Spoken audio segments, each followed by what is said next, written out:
In the previous lesson, we went over the Bible's summary of creation, and in this one, we'll look at the detailed account in chapter 2, starting with verse 4, and then I will go back and analyze the two chapters together. As before, I will read my paraphrase while you follow along in the Greek interlinear, which is linked in the description.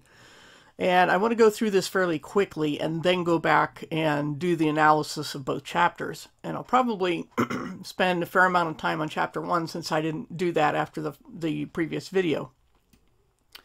So here we go, Genesis 2, starting with verse 4. This is the book of when the sky and earth were brought into existence. On the day God made sky and earth, at first there were no fields of green plants, because the sovereign God had not yet brought rain on the earth, and there was no human to work the ground. But a spring came up from the ground and watered the surface. Then God formed the human out of dust from the ground. God breathed the breath of life into the human's face, and the human became a living soul. Then God planted a paradise in Eden toward the east, and there he put the human he had formed.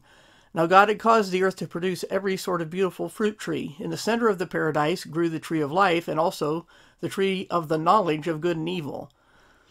There is a river that goes out from Eden to water the paradise, and from there it separates into 4 branches. The first river is called Fishon, forgive my pronunciations, which encircles the whole land of Havilah, a land of the finest gold and of red and green precious stones. The second river is called Gihon, which encircles the whole land of Ethiopia. The third river is called Tigris, which goes across from Assyria. The fourth river is called Euphrates. Now the sovereign God took the human he had formed and put him into the paradise to cultivate it and to guard it. The sovereign God then gave Adam this responsibility. You may eat from any tree in the paradise except the tree of the knowledge of good and evil. If you eat from that tree, you will most certainly die. Then the sovereign God said, "It is not good for the human to be alone. Let's make a helper that will be his equal." Now God had formed out of the earth all the wild animals of the field and all the birds of the sky. So he led them to Adam to see what names he'd give them. Whatever name Adam called a living thing, that was its name. He named all the cattle, the birds of the sky, and all the field animals. But for Adam himself, there was no helper like him.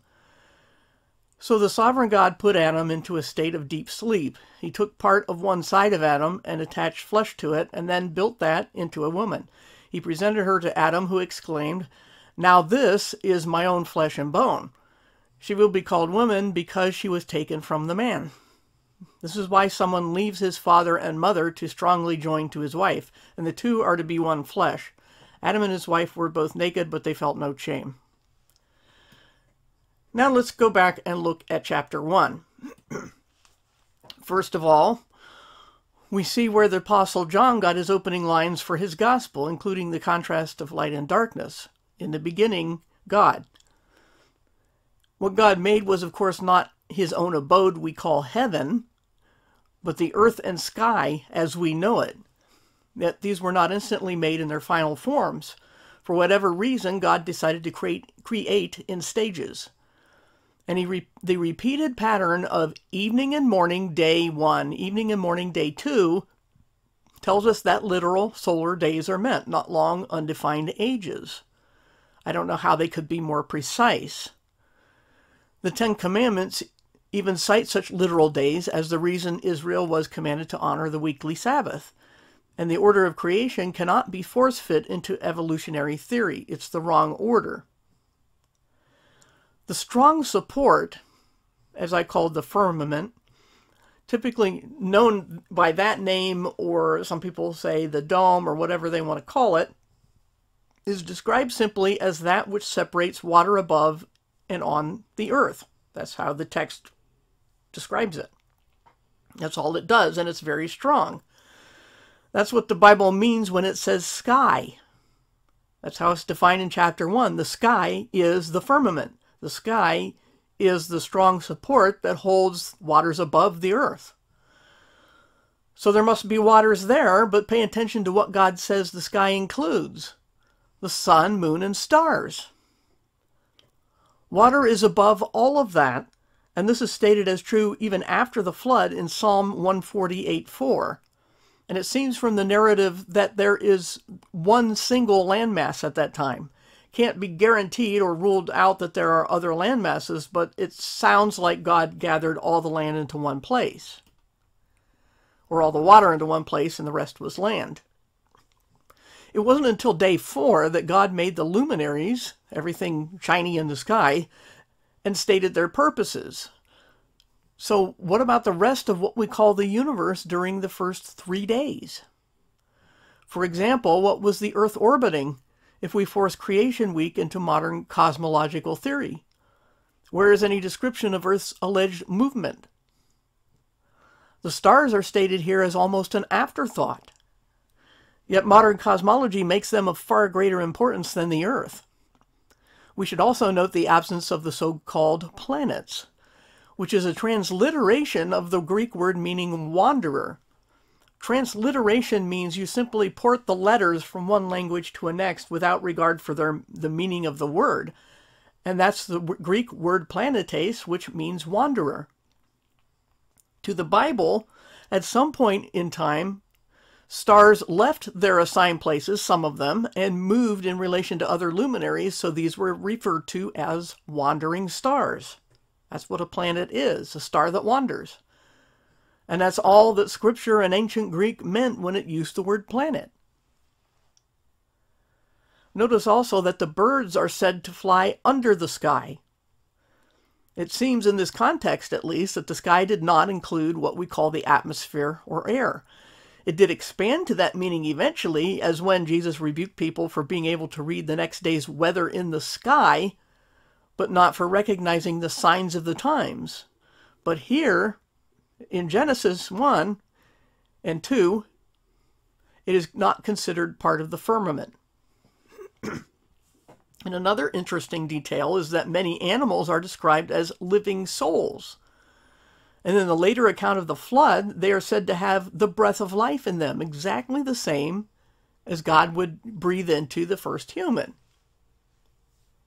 And I'm using these terms, human, person, because the Greek does. Anthropos means person.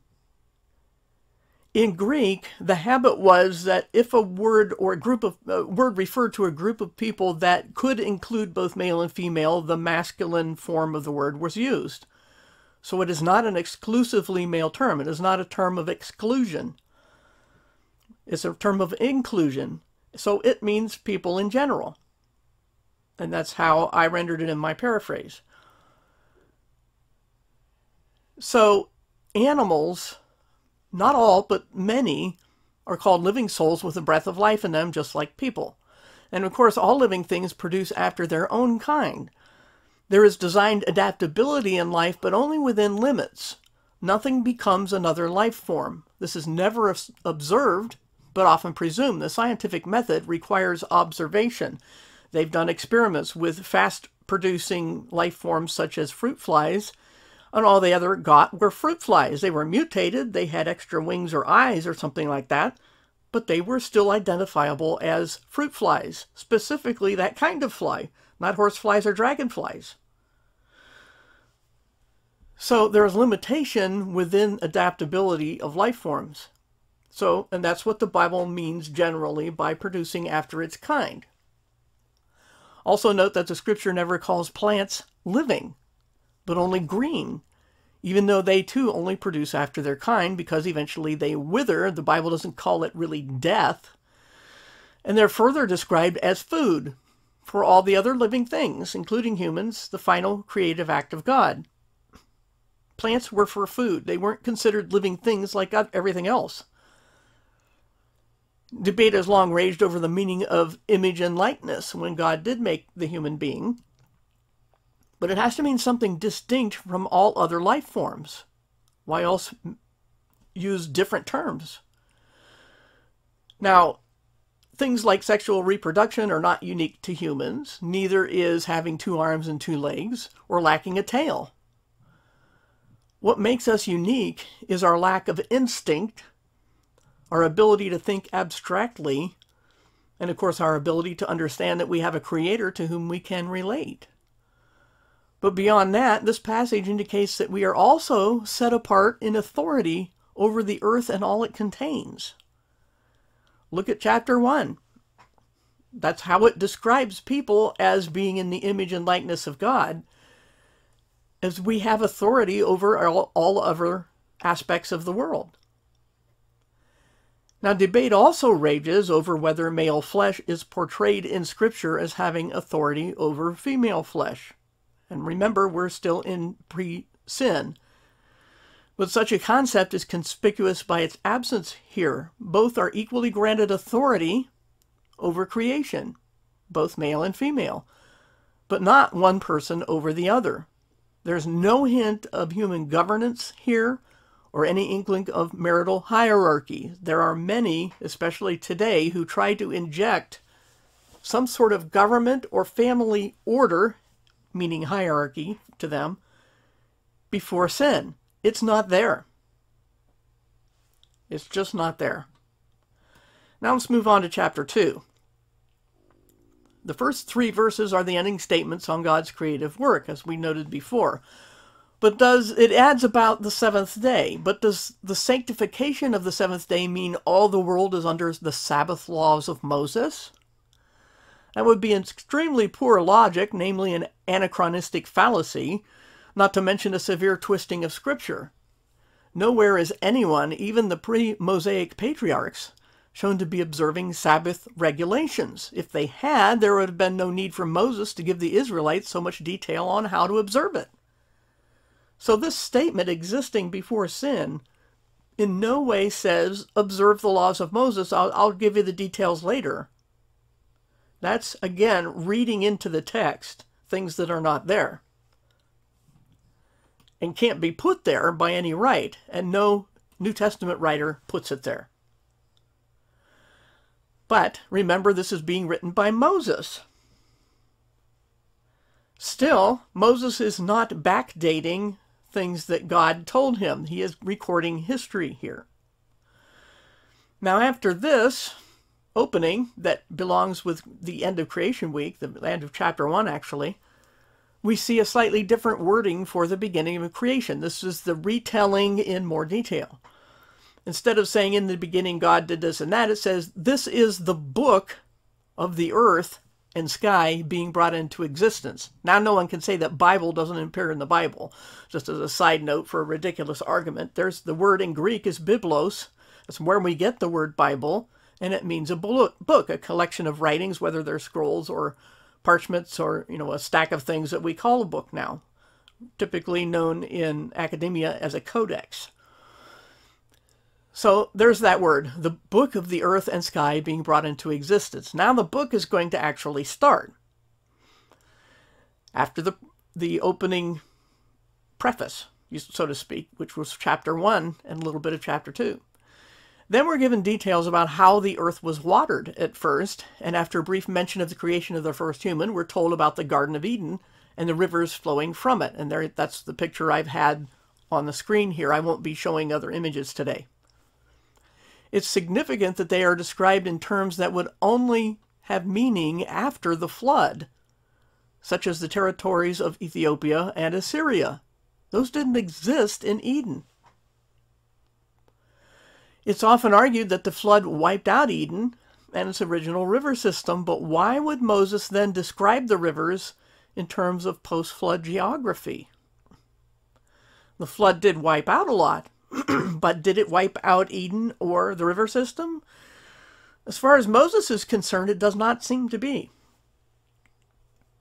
Next, we're given more detail about the creation of the first human, who was given 2 primary tasks to perform: to cultivate and to protect the Garden of Eden.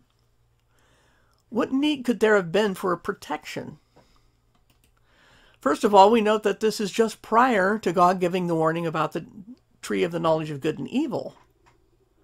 Such knowledge would certainly include understanding what at the time must have been quite puzzling, the concept of death. Because again, withering plants is not the death of a living thing. And this protection order was immediately followed by the statement by God, not Adam, that the human should not be alone. So look at where the statement about guarding Eden happens. It is sandwiched between 2 things The warning about the tree of the knowledge of good and evil, which some people erroneously shorten to the tree of knowledge, and it's immediately followed by the need for the human not to be alone. Surely there is more here than meets the eye. We're told in Romans 5:12 that there was no death before sin, so we can rule out carnivorous animals to protect against. And we can rule out invasive plants, since that too only came after sin, as we'll see in Genesis 3. Is this when the enemy, later known as Satan, was found to be sinful, since at creation all the angels shouted for joy, per Job 38:7? And is this why God said it was not good for the first human to be alone? Always be careful with speculation, though, and reading between the lines. Scripture does not tell us God's reasons for these things. And this will become even more critical when we get to chapter 3, as I will probably repeat then when I do that lesson. There are a lot of people who invent a phantom chapter, Genesis 2.5, where Eve allegedly had some issues going on that Scripture never, in any part, Old or New Testament, ever even hints at. So I just speculated here about why God gave a warning to protect the garden and when he gave it, and that these may be clues. But that's as far as I can take it. It is speculation, and that's all it is. Okay, we have to recognize when we're speculating, and we have to be very, very careful about that. But it's an intriguing thought, nonetheless. Going on to chapter 2, in chapter 2, we're already there, we're just going farther. Some say that God created animals at the time he brought them to the human, because in both Greek and Hebrew, the tense of the verb meaning to form seems to indicate it being done at that moment. However, at least in the Greek text, we see the word yet paired with formed, yet formed, yet formed, which together indicates something done earlier.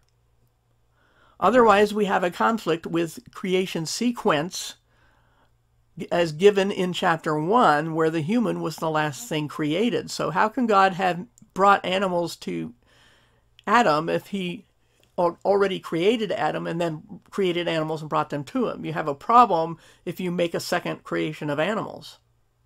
And I don't think it's necessary or demanded by the text. And speaking of creation sequence, we now come to the creation of Eve. Her being made last is often claimed to be proof of secondary status compared to Adam. But it is inconsistent to say, in the same breath, that humans are greatest in authority since they were created last. Remember that God created humans with authority over everything else that had been created before them. Well, Adam was created before Eve, so why doesn't she have authority? They reverse their rationale for order by sequence when it comes to Adam and Eve, and they do this without any warrant in either scripture or logic. And of course, God has never mandated authority on the basis of first to be made. That is a purely human construct, and one that only appeared after sin entered the world. If the Bible shows us anything about the times God does directly intervene in society, it is that he chooses the young over the old, the weak over the strong, the inferior over the superior, and the despised over the honored. This is stated explicitly in 1 Corinthians 1, verses 27 and 28. God's way is not preeminence by first come, first serve. Notice also that when Adam first sees Eve, and pay attention to the fact in the text that he is called the human, the human, the human, and then when the separation is to happen, there's Adam and Eve. Also, in at least Hebrew, Adam means red, because evidently the dirt, which is also an equivalent meaning or part of the semantic range, was probably red. So red dirt. That's what Adam means, dirtbag. But anyway, when Adam first sees Eve, it is not her differences that he rejoices in, but her sameness to him. She literally had his flesh. The stated purpose of God, and remember, not Adam, but God, was to make someone like Adam. not someone inferior like the animals, who incidentally were made from the dust just as Adam was. Adam didn't consider them, and God didn't consider them his equal, Adam's equal, just because they were made from the same dirt. He only considered Eve his equal because she was made from his flesh. His equal, not inferior, not someone he had authority over, because she wasn't made from the dust. God brought the animals to Adam to show him that none were his equal, not to show him he needed one more subordinate. And besides, which one is it that needs help, the weaker or the stronger, if I were to make that argument?